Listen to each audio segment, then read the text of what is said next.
जिस तरह 7 हैबिट्स में पहली 3 हैबिट्स का कॉन्सेप्ट है ना कि वो आपको डिपेंडेंसी से निकालती हैं और इंडिपेंडेंट बना देती हैं आपकी सोचों में, आपके बिहेवियर्स में, आपकी फीलिंग्स में।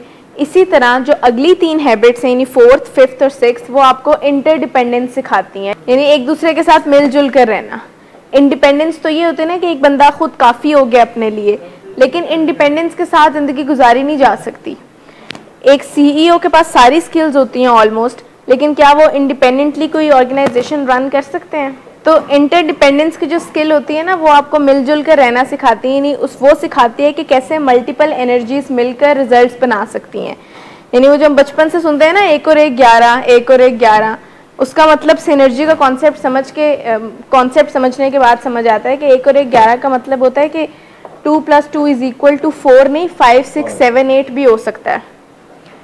तो जब मल्टीपल एनर्जीज मिलती हैं, एनर्जीज कहा जा रहा है ब्रेन को यानी इंसानों को, जब मल्टीपल एनर्जीज मिलती हैं तो उसके बाद रिजल्ट्स उसके बिल्कुल स्टेटिस्टिकली वो नहीं होते कि 2 × 2 4, रिजल्ट्स उससे कहीं ज़्यादा भी हो सकते हैं। इमोशनल बैंक अकाउंट की बात की थी मैंने कि जिस तरह हम एक दूसरे बैंक अकाउंट की बात करते हैं जिसमें हम पैसे डिपॉजिट और विड्रॉ कराते हैं, इसी तरह जब आपने किसी के साथ ताल्लुक़ अच्छा बनाना होता है या किसी के साथ ताल्लुक़ ख़राब करना होता है, तो यही दोनों काम होते हैं।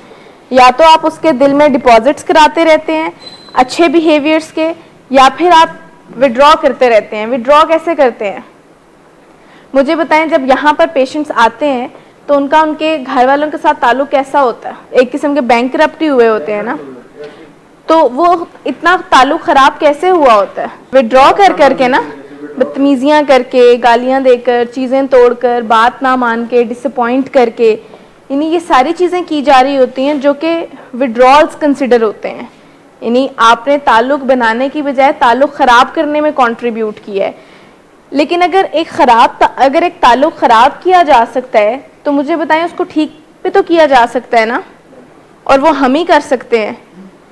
और ये एक बड़ी शानदार स्किल है जो सिर्फ इंसानों के पास होती है और उन्हें सिर्फ एक्सप्लोर करने की ज़रूरत है, इन्वेंट भी नहीं करनी, उन्हें अपने अंदर सिर्फ एक्सप्लोर करने की ज़रूरत है। एक छोटा सा, कभी आपने इस तरह की वीडियोस देखी हैं या कभी आपने खुद एक्सपीरियंस किया कि जो बहुत न्यूबॉर्न बेबीज़ होते हैं उनको आप अपने पास से ज़रा दूर कर दो तो वो अपने हाथों से आपका कपड़े या कोई चीज़ पकड़ लेते हैं, पकड़ने की कोशिश करते हैं, क्योंकि उनके अंदर ये इंस्टिंक्ट होता है कि एक फियर का कि वो कहीं गिर ना जाए या कुछ हो ना जाए, तो वो आपके करीब रहना चाह रहे होते हैं, क्योंकि वो 9 मंथ्स इसी तरह की एक पोजीशन में रहे होते हैं जिसमें उनको कहीं किसी बॉडी के साथ अटैचमेंट की एक आदत से पड़ गई होती है या फीलिंग मतलब उनके अंदर ये डेवलप हो चुकी होती है।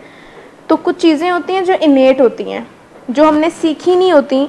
हाँ, बाद में उसमें और बहुत तरह की वेरिएशन सीख सकते हैं, गालियों की बहुत वैरायटी होती है जो आप बाहर से सीख सकते हैं, मारना किसी को कैसे या बाहर से सीख सकते हैं, लेकिन कुछ चीज़ें इनेट होती हैं जो आपके अंदर पैदा होती हैं कि अपना डिफेंस कैसे करना है या किसी को हर्ट कैसे करना है या मीन बातें कैसे करनी है। इसकी कोई क्लासेस नहीं दी जाती।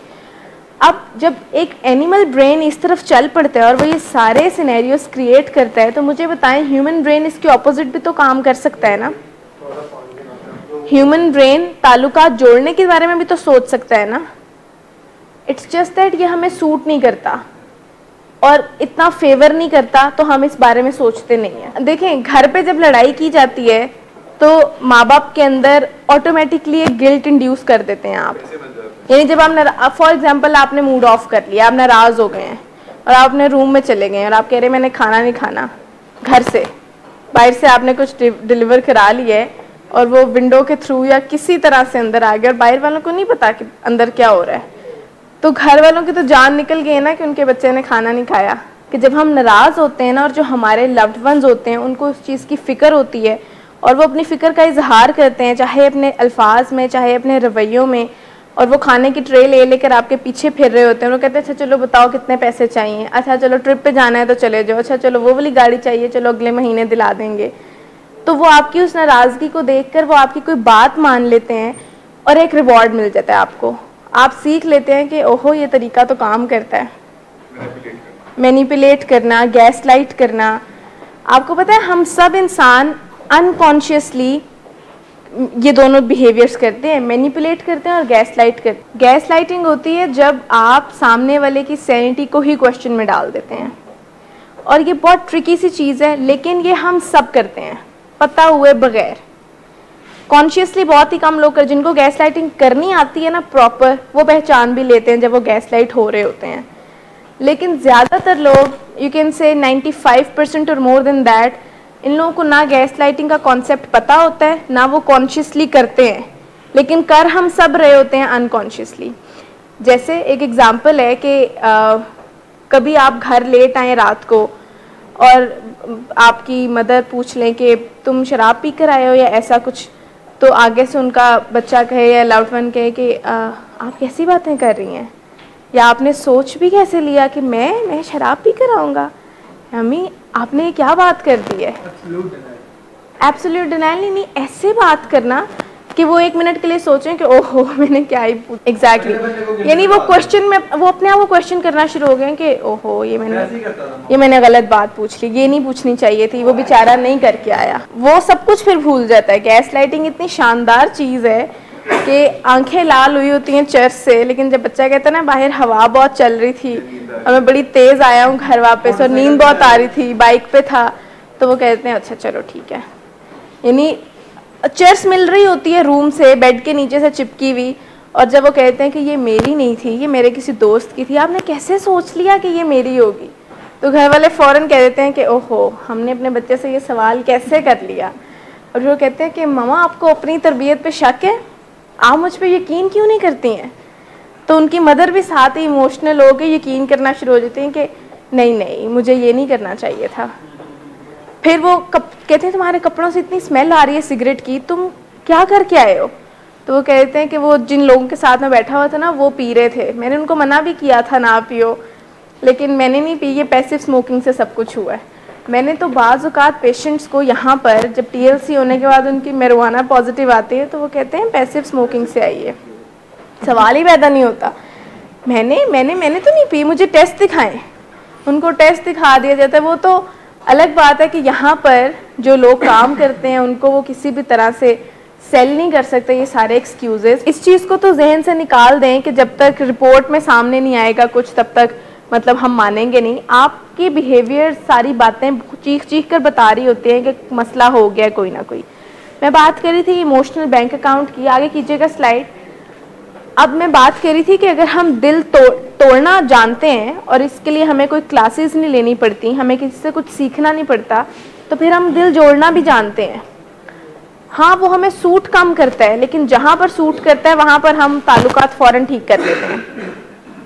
मुझे बताएं कि क्या हम इतने चालाक नहीं है कि जहाँ पर हमें सूट करता है वहाँ हम ताल्लुकात ख़राब नहीं होने देते। 100 फ़ोन ना उठाएं आपकी किसी एडिक्ट की हिम्मत नहीं होती फ़ोन करके ताल्लुक तोड़ने की या बातें सुनाने की या कोई, यानी आप ये कह रहे होते हैं, मैंने पेशेंट्स के मुंह से ये बातें सुनी हैं कि वो ये कह रहे होते हैं कि जितनी मर्जी दूर का वो एड्रेस दे दें, आप बता दें मैं आ जाऊँगा पिक करने, एक्स्ट्रा पैसे दे दूँगा, ये कर दूँगा, कोई चीज़ भी साथ दे दूँगा, इनाम भी दे दूँगा। इसका मतलब है कि हमारे ब्रेन को इतना पता है कि कहाँ पर ताल्लुक जोड़ कर रखना है और जहाँ पर जोड़ना हो वहाँ हम जोड़ लेते हैं। हमें कोई स्किल सीखने की ज़रूरत नहीं पड़ती, हमें कोई मेहनत करने की ज़रूरत नहीं पड़ती।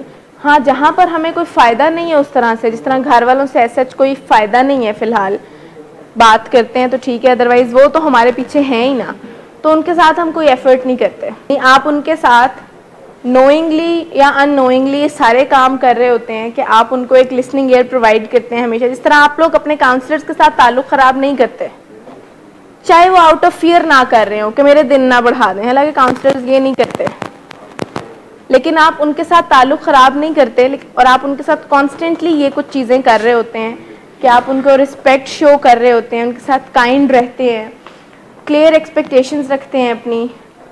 यानी ये कुछ डिपॉजिट्स हैं जो आप उनके साथ कर रहे होते हैं, जिनके साथ आपने अपना ताल्लुक़ बेहतर करना है।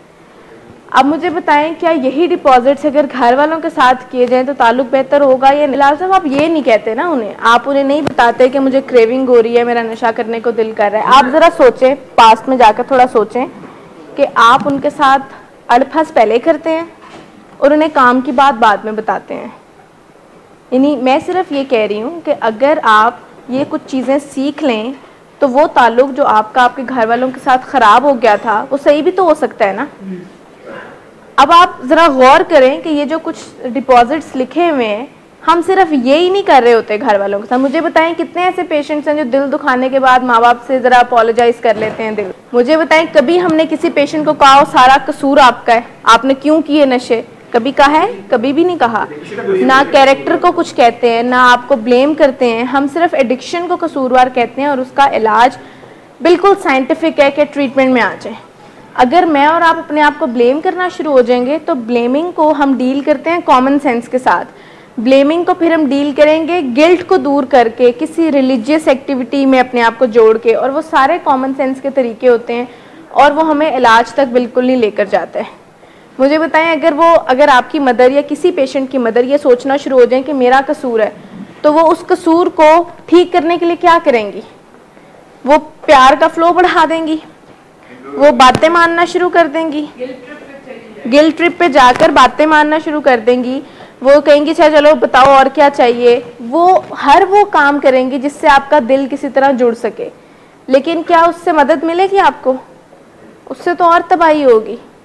जो लोग रिलैप्स करके आते हैं ना, जो नए पेशेंट्स होते हैं, वो उनसे ज़रा ज़्यादा सीखा करें कि क्या ऐसी चीज़ें थी जिन्होंने उनको ट्रीटमेंट से बिल्कुल पीछे कर दिया और इस हद तक पहुंचा दिया कि अब वो दोबारा इलाज में आए हैं।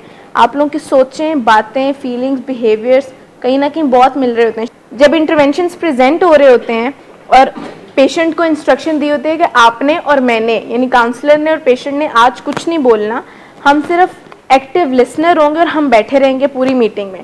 फैमिलीज पढ़ रही होंगी, तो फैमिलीज पढ़ रही होती हैं, वो कहती हैं कि 21 अक्टूबर की बात है, एक दिन सुबह ये पूरा इवेंट हुआ था। तो पेशेंट कह रहे थे कि ये 21 को नहीं, ये 19 को हुआ था। उसके बाद फिर कोई ऐसी चीज़ होती है जिसपे वो हंस देते हैं थोड़ा सा, फिर कोई ऐसी चीज़ होती है जिसपे वो अपने इमोशंस कंट्रोल कर रहे होते हैं, इधर उधर देख रहे होते हैं। ये सारे टॉक्सिक शेम के बिहेवियर्स होते हैं सारे, जिसमें वो जहाँ जितना डिस्कम्फर्ट एक्सपीरियंस कर रहे होते हैं, वो उतना ज़्यादा डिस्ट्रैक्शन, कोई ना कोई डिस्ट्रैक्शन ढूंढ रहे होते हैं। हाथ में टिश्यू पेपर पकड़ा होता है, उसको तोड़ना शुरू हो जाते हैं, बाहर देखना शुरू हो जाते हैं। आपने कभी नोट नहीं किया कि इंटरवेंशन का माहौल इतना वो क्यों होता है कि ब्लाइंड सारे नीचे, बाहर नोटिस लगा होता है, अंदर किसी ने आना नहीं, ताकि डिस्ट्रैक्शन को जितना मिनिमाइज किया जा सके उतना हम करें। लेकिन फिर भी शेम की वजह से पेशेंट कोई ना कोई डिस्ट्रैक्शन फाइंड आउट कर ही लेते हैं। मैंने बहुत से इंटरवेंशंस देखे हैं, बहुत से, और बताया जा सकता है बहुत क्लियरली कि किन पेशेंट को रियलाइजेशन हुई है अपने इंटरवेंशन सुनते हुए। ज़रूरी नहीं है कि अगर वो रोते हुए नज़र आ रहे हों, वो चुप करके बैठे हुए नज़र आते हो, या उन्होंने बहुत उदास सा चेहरा बनाया हो, तो आप इंटरप्रेट करें कि हाँ इनको बहुत समझ आ रही है। आप उनकी पूरी बॉडी लैंग्वेज, उनकी पूरी सोचें, उनकी पूरी फीलिंग्स जो है ना, वो उस स्ट्रक्चर के अंदर देखते हैं। वो आपको इनटू द ट्रीटमेंट नज़र आते हैं वो पेशेंट्स, वो जोक्स क्रैक करते हुए नज़र नहीं आते। मुझे जोक्स क्रैक करने से बिल्कुल कोई मसला नहीं है। मैं नहीं चाहती कि आप हर वक्त सीरियस बैठे रहें और आप लोग बहुत ही ज़्यादा मतलब हमें संजीदा नज़र आए। मैं ये नहीं चाहती, ना मैं आपसे ये एक्सपेक्ट करती हूँ, ये अनरियलिस्टिक एक्सपेक्टेशन है। लेकिन मैं चाहती हूँ कि जो इन्वायरमेंट सीरियस है उसको कम से कम सीरियस रहने दें। बाकी आप लोग ऊपर जो कुछ भी करते हैं, हर चीज़ पे ना तो एक्शन लिया जाता है, ना आपको बात बात पे बोला जाता है। जो कुछ भी कर रहे होते हैं आप, हमें पता है कि यही रियलिस्टिक एक्सपेक्टेशन है आपसे। अगर आपने एक हेल्दी लाइफ गुजारनी है अपने लव्ड वंस के साथ, तो उसके लिए आपको उनके दिल में कॉन्टीन्यूसली डिपॉजिट्स कराते रहना होगा। जब बैंक से पैसे निकालते हैं तो पैसे पीछे कम रह जाते हैं ना, तो जब आप उनके दिल से अच्छी चीज़ें निकालते रहेंगे तो पीछे ताल्लुक कमज़ोर होता रहेगा। तो ये सिर्फ मेटाफोरिकली इस तरह समझाने वाली बात है। देखें, हमेशा आई लैंग्वेज में बात करनी चाहिए, वो ये कह रहे हैं। जब हम यू लैंग्वेज में बात करते हैं ना, वो काफ़ी डायरेक्ट होती है और वो अगले बंदे को बड़ा ऑफेंड कर देती है। अच्छा, तो आपको डिपॉजिट्स और विड्रॉल्स की समझ आई कि कैसे ताल्लुक किसी के साथ अच्छा बनाते रहने के लिए आपको डिपॉजिट्स कराने पड़ते हैं। लेकिन इसके लिए दो कीज़ हैं जो बड़ी इंपॉर्टेंट हैं। जिससे सॉरी कर रहे हैं ना, जो रिसिपिएंट है, जो रिसीव कर रहा है किसी भी चीज़ को, जब तक वो एक्सेप्ट नहीं करेगा ना, आपका डिपॉजिट कंसिडर होगा ही नहीं। अब ये एक रूल है, अगर मैं आपसे सॉरी कर रही हूँ किसी बात को लेकर और आप नहीं एक्सेप्ट करें, तो मेरा सॉरी तब तक एक्सेप्ट नहीं होगा जब तक आप नहीं करेंगे। मैं जितना मर्जी करती रहूँ, लेकिन ब्रैग नहीं कोई इस पर कर सकता कि मैंने माफ़ी मांग ली थी, क्योंकि सामने वाले बंदे ने एक्सेप्ट ही नहीं की। हर्ट वो है तो डिसाइड भी वो करेगा कि मैंने एक्सेप्ट करनी है कि नहीं। लेकिन हम लोग इतने अच्छे होते हैं, यानी ख़ासतौर पर माँ बाप इतने अच्छे और ऐसी क्रिएचर हैं कि आप उनसे सॉरी भी ना करें तो वो माफ़ कर देते हैं। और ये उनकी सबसे बड़ी वीकनेस है, ये उनको बिल्कुल नहीं करना चाहिए। इसी ने उनको इतना मतलब ऐसी एक चीज़ सी बना दी है जिसकी कोई वैल्यू नहीं है। और माँ बाप ने ना अपने आप को जानबूझकर शहीद वफ़ा बनाया हुआ है। ये डॉक्टर साहब एक टर्म यूज़ करते हैं शहीद वफ़ा, कि वो बस शहीद होना जानते हैं अपने बच्चों और अपने प्यारों के लिए, और एंड पे मिलता उनको कुछ भी नहीं है। तो उनको बाउंड्रीज रखनी चाहिए अपनी, चाहे वो किसी भी रिलेशनशिप इक्वेशन में हो। तो एक तो डिपॉजिट्स कांस्टेंट होने चाहिए, यानी बार बार होने चाहिए डिपॉजिट्स, तो आपका बैंक अकाउंट मजबूत होगा या ताल्लुक मजबूत होगा। ये 4 क्वाड्रेंट्स हैं जो 4 तरह की इक्वेशंस होते हैं। मुझे बताएं आपके नज़दीक, चलें जो पाकिस्तान इंडिया का मैच हुआ था किन किन ने देखा था, तो मुझे बताएं कि आप उस पूरे मैच की सिचुएशन को इन 4 क्वाड्रेंट्स में से कहाँ देखते हैं। देखें, कोई भी सिचुएशन विन विन बनाई जाती है, वो विन विन होती नहीं है। यानी कोई भी इक्वेशन विन विन हमेशा क्रिएट की जाती है। कोई निगोशिएशन टैक्टिक नहीं है कि हम कहें कि आपकी बात भी रह जाए मेरी बात भी रह जाए। आप एंड रिजल्ट के बाद देखते हैं कि अगर तो दोनों टीम्स के दरमियान, जिस तरह क्रिकेट में हारने जीतने के बाद पीछे बचना क्या चाहिए, हारना और जीतना तो एक तरफ हो गया ना, स्पोर्ट्समैनशिप बचनी चाहिए ना, खेल को एंजॉय करना चाहिए ना।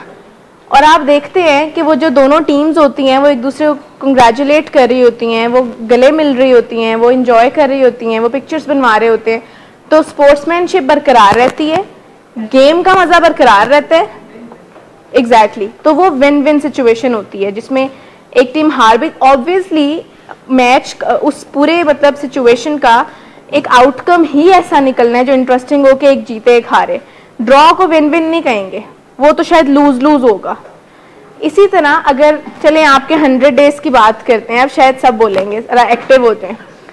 आपको हमने 100 डेज के लिए यहाँ एडमिट करना है और आप हमसे निगोशिएट करना चाह रहे हैं कि 50 कर लें, 60 कर लें, 70 कर लें, और हम कहते हैं नहीं 100 ही होगा। अब मेरा काम था कि मैं आपको पे बैक करता, लेकिन अभी भी आप मेरे लिए हॉस्पिटल्स में आ रहे हैं। मैंने आज तक नहीं सुना, शायद 1-2 केसेस ऐसे हों कि पेशेंट्स ने इस तरह का कोई ग्रैटिट्यूड दिया हो अपने फैमिली को, अपने पेरेंट्स को। ज़्यादातर तो मैंने एहसान, ज़्यादातर नहीं, ऑलमोस्ट हर केस में मैंने ज़रा एहसान जताने वाला एटीट्यूड ज़्यादा देखा है कि करा नहीं रहा इलाज आप लोगों के लिए। 100 दिन पूरे होने के बाद एटीट्यूड ये होता है कि अब मैं घर आऊँ तो एक पेशेंट थे मेरे 6 महीने पहले की बात है शायद, जब वो डिस्चार्ज हो रहे थे तो उन्होंने महीना पहले ही बता दिया था कि मछली को कौन सा मसाला लगा के रखना है और कौन कौन से बारबेक्यू रेडी करके रखने हैं और क्या क्या कुछ होगा जब मैं आऊँगा और कौन कौन सी दावतें करनी है। मैंने उनसे कहा कहाँ से जा रहे हैं, लेकिन ये जहन में आता है ना कि 100 दिन बाद अब मुझे छुट्टी हो रही है तो अब बस